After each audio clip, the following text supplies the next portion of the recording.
I just finished my catch can installation, and I'm going to show you a little bit how I did it. What does it do? Well, basically, underneath your pistons, there's a bunch of gas and stuff. You know, stuff can go by your pistons. And underneath, that pressure has to go somewhere. So what does it do? It comes up through your PCV valve and then out. And then ordinarily it would run in a straight line, gets down and gets burned in through your air intake. We don't really want that because it's full of contaminants and stuff. So what I did is I diverted it off this way into the catch can, which then hopefully condenses into back into liquids, or maybe it already is a liquid, but gets deposited there. And then the air, whatever's left, comes back and it goes in and gets burned. And then you can drain this whenever you want.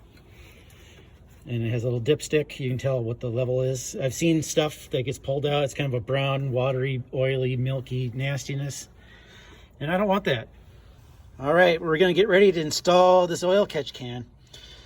What I had to do, you can see this tube here, it's not very long.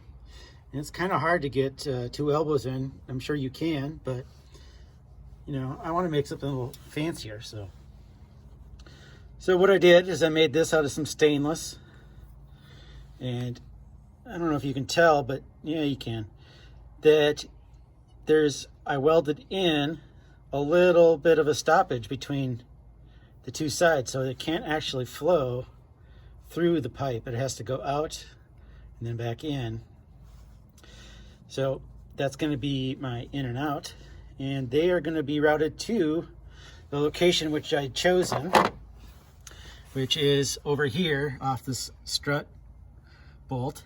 I made a little bracket out of some stainless, and I haven't done it yet, but I'm going to put a little drain at the bottom of that because it's going to be, you know, pretty tough to get your hands in there to turn that off. So I just want to open a valve and then turn it to empty it.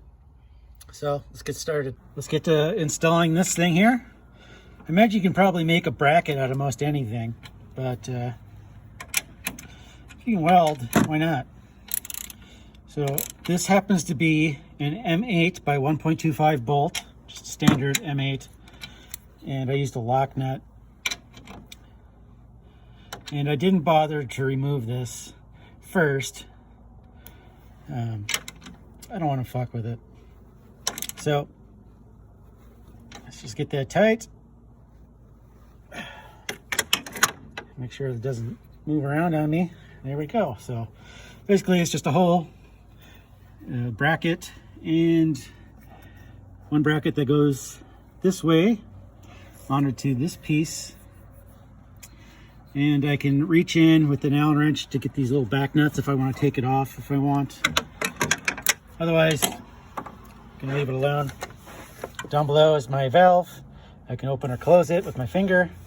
And I'm probably going to stick a little hose on here so that I can shoot it out and clean it out without it being too much of a hassle. But for now, I'll wait for it to get full first. So this part is pretty straightforward. You want to mark where you want to cut these. If you're using elbows, it's relatively simple. You just got to cut it far enough up so your elbow can fit in there. You might trim off a little bit of your elbow, but I just took the hose off because it's a lot easier. And that happens by pulling this pin out, which I will now replace. And I'm not quite sure how to get that apart. I just pulled the hose off of that barb. Yeah. It's hard with one hand. There we go. All right, I'm gonna make sure this little clip, this sensor electronic, is pushed in and held in place and not gonna come out. And here's the little bit of a tricky part. I just need to put this up and then measure and mark a line where I want to cut this. And so I can slide this on and slide this on. All right, so what I did, I just cut it with the scissors where I wanted it to, and then I put it up to a disc sander. And this inner diameter here is roughly 16 to 17 millimeters. It's about 5/8 of an inch. And then The tube that I'm going to slide it onto is 7/8, which is a little bit bigger. So in order to get it on a little bit easier, I'm just going to make a little bevel right here. All right, so as you notice, zip ties, I realized I did not have enough of the right size hose clamps. So this is the only vehicle I have, and I need to go to town to get some. So I got to finish setting this up before I can finish it. And you might be asking, what kind of idiot does that? This kind of idiot. So now you know. So I'm going to find out the route that looks the best. I think pretty much just a straightforward here to there kind of a thing. I'm going to mark out where I want to cut this and then use a couple of hose clamps. All right, so I have it cut, and you might be wondering which end to attach to what. I know that the gases are going to flow from here to this intake thing where the turbo gets its air from. In this which case it would go down and then be burned off. It would go through this big loop up to the intake, which is down below that stuff. And these are 3/8, 1/4 MPT to 3/8. I got these from they're actually air compressor fittings, but they're also plumbing fittings. And I used the 3/8 hose. This happens to be fuel line, so hopefully it won't ever rot. All right, and let me think of any notes. This is stainless, and I'm going to show you how I made that in a little bit. But to get the color, I just heated it up with the torch, quenched it with some oil, and that is about it.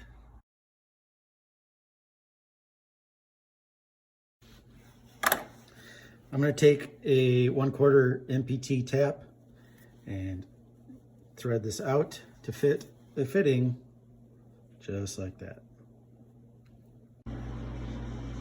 Now let's get rid of some burrs on the outside.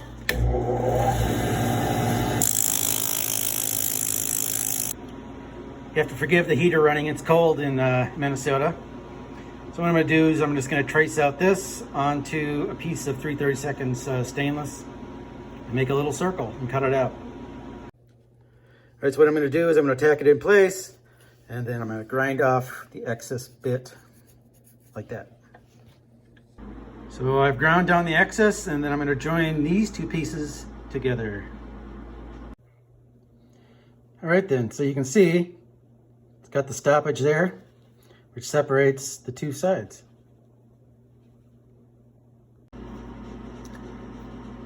Okay, so I got it, little wings attached, and I'm just going to weld it all together now.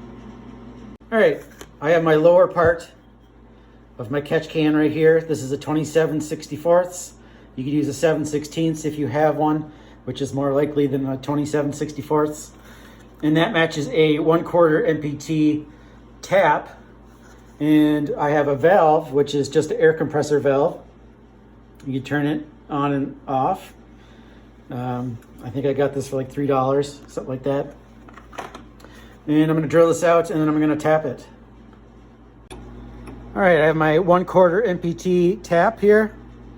What a tap does, it's got threads on it, and this is a very hard metal. And you thread it in, and it creates threads for you.